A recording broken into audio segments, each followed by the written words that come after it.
Hey everybody, welcome back to a video episode. Here we're continuing the series Model Museum, where I review every single Sega Model 1, 2, and 3 arcade game in a retrospective fashion. That's not an arcade racing game because I did that last year. And today we have the Sega Water Ski.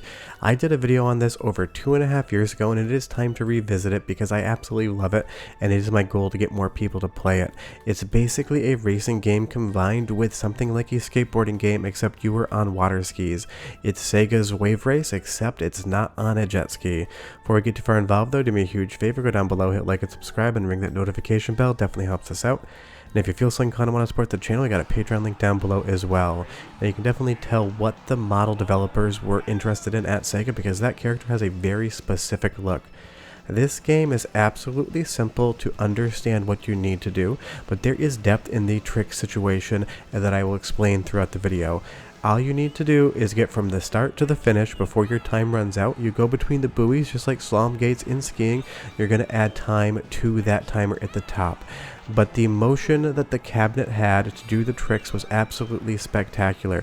This was a giant amusement cabinet where you stood on two large skis with handles, and the way you actually moved your body and put pressure and relieve pressure on sensors dictated the type of tricks you were able to do. Now I am playing this with an analog controller, but I am currently working on getting a Wii Fitness balance board to work with this game. I've had some slight success, but there's still a lot of work to be done, and that's why I wanted to talk about it more, because I think it's going to be a really fun mod if I'm able to accomplish it. But outside of talking about that mod, the game in and of itself is just a Model 2 classic. I love the Model 2 look. I love these bright blue Sega skies. This basically looks like Daytona USA, except it is on water. And the water even looks spectacular as well. All of the sprays and the wakes. Of course, you don't get the same water physics as you see in something like Wave Race on the Nintendo 64, but this just 100% works with what's going on. It's a racing game that also allows you to do tricks, and that is a great combination. This is like if in Daytona you were able to hit a jump and flip your car a ton of times. Now of course this is the type of game that is going to be better if you have an actual arcade cabinet in front of you, but sadly so many of these arcade cabinets have become extinct. These took a beating. Humans of all shapes, weights, and sizes stood on them, jumped on them, and slammed into them, and that caused them to break down quite frequently in arcades. So if you ever do see a cabinet for this game, 100% put your money into it and play it, because odds are it's going to break very shortly and you may never see it again. But this is just one course here. I'm not even doing any cuts. I'm just giving you the live action. You'll see I missed one buoy there, but I was able to perform relatively well. And you'll see there is a rank in the top right hand corner. Depending on how many points you get, your rank goes up or down. And the goal is not just to finish the level, but it is to get the highest rank you possibly can. You'll see I was right in the middle. I got a C, and I'm in 56th place. We can definitely improve on that. And that's where a lot of the fun in this game comes, the improvements. And you will see that we have 4 different characters with 4 different stats, and I will say that turning is relatively easy if you're not actually standing on the original arcade cabinet, so I recommend a character that has a better jump stat, because that's going to make all the difference in the world. But we do get 3 courses as well, which is nice. A lot of these racing games that you would actually stand on, some of the skiing stuff, would basically have one mount with only 2 courses, so they definitely gave us a little bit more to look at here. As we start the next race, just look at everything going on. That banner blowing in the wind, those jet skis going by, everything in the background. The developers and the artists at Sega put every last pixel they possibly could into this game. There is constantly something to look at, but the reality is you don't want to be looking at any of it because you need to be focusing on your racing line. Because your tow rope only has so much length, so if you take a turn too wide, you might not actually be able to cut back to the jump in enough time, and because the name of the game is scoring attack, you don't want to miss any jump. You'll see here I land, and the game gives you so little time to get to that next jump, but you have to hit every single one of them, or you're never going to get up to that A ranking, and that is what you want in this game, to see your name go higher and higher on the leaderboard. But the game also has an awesome soundtrack that definitely fits the theming of sort of tropical water racing, so go ahead and listen for like 45 seconds and I'll come back and tell you a lot more about the game.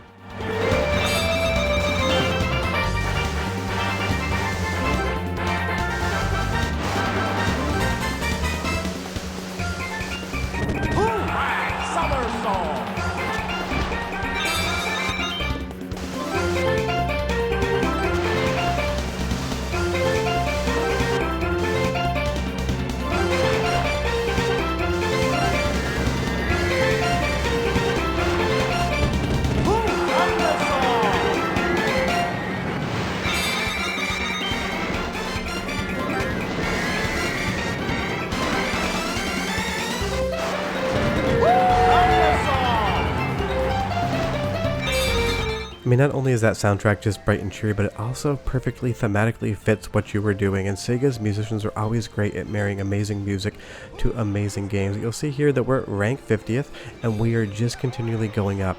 You have to basically throw a trick on every single jump if you want any possibility to get that number 1 spot, and depending on how you move different things around, you're going to get different tricks.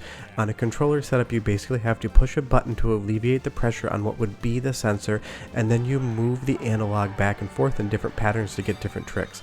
Very similar to something like Tony Hawk Pro Skater or the skating game we've already talked about for Model 2, but it is an effective means of actually translating the gigantic cabinet to a controller setup. But of course, if you've got the giant cabinet in front of you, it's going to be great.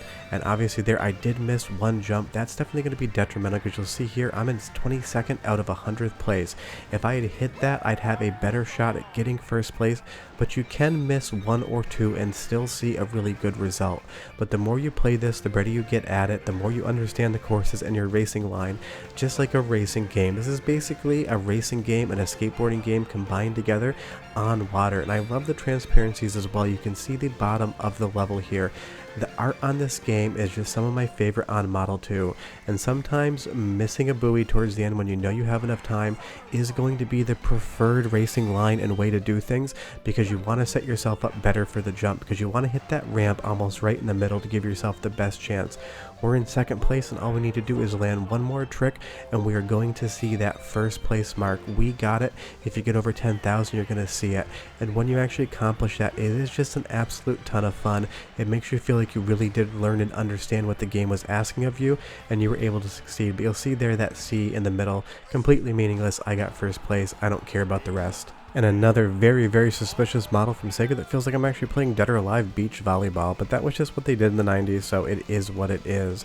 But this game is just one of those things that was in a time and place.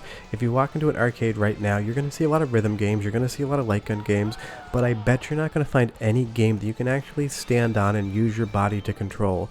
But back in the 90s, they were all the rage. There were skiing games, water skiing games, jet ski games, motorcycle games, something like Max TT. You sat on that and actually maneuvered it around. And it was just one of those things. Not only were graphics better in the 90s, but the play mechanics could do things that you could not do at home. Sure, there was something like the NES Power Pad that you would jump on, and the Sega sort of body reading motion controls that never worked, but to do something like this, you 100% had to go to the arcades and experience it for yourself, and it was just unlike anything we had ever seen before. And I love that this monkey jumps on your back and goes along with you for the rest of the race. This game just has personality to spare. The colors, the graphics, the music, the mechanics, the sound effects, the entirety of this game is just charming from start to finish. And I want to give you one more taste of the soundtrack, because it is one of my favorite soundtracks Sega's already done. So go ahead and listen for like 30 seconds and I'll come back and talk a bit more.